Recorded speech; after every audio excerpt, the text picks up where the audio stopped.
la la la la la la la la. Yes.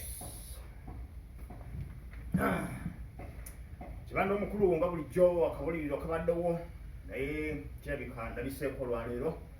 Ya naku z'omwezi ziri 13 omwezi ogw'omukaaga mu mwaka 2022.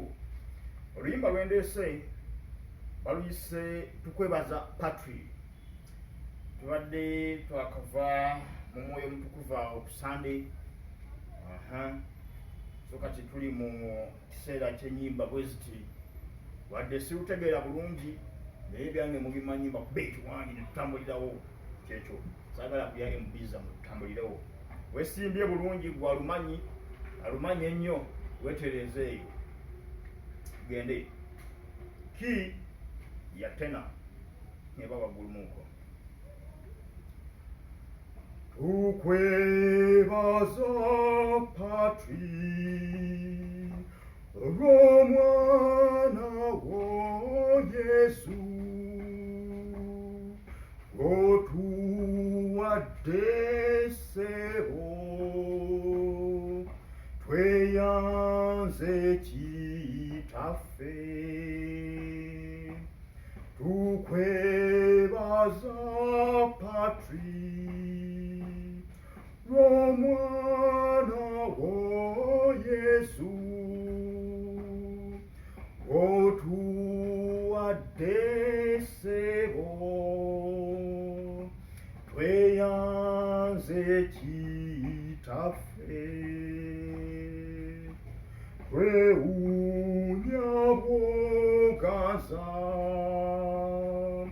ffe abantu abajeema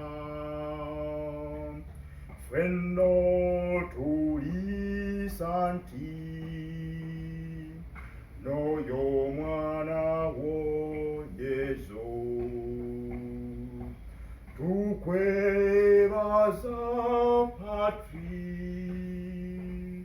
Olw'omwana wo Yezu otuwadde ssebo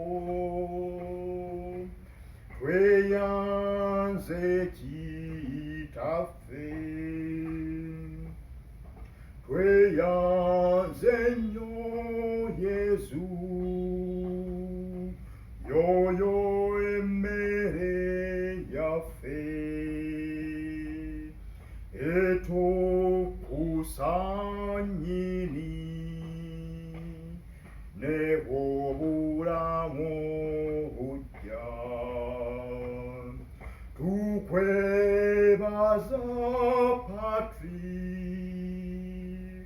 Olw'omwana wo Yezu otuwadde ssebo tweyanze kitaffe. Patri tukwebaza wamuno omwana wo mwoyo mutukuvu nawe mwenkanye ettendo. Tukwebaza Patri Olw'omwana wo Yezu otuwadde ssebo tweyanze kitaffe. Tukwebaza Patri Olw'omwana wo Yezu otuwadde ssebo tweyanze kitaffe.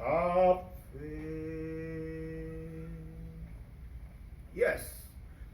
Limba luwomu nnyo nnyo nnyo nnyo nga lwa mukyala gwe bayise Namanda. luyimba lwakwebaza. Kibanda omukulu nga bulijjo baagala nnyo akuume Mukama Katonda.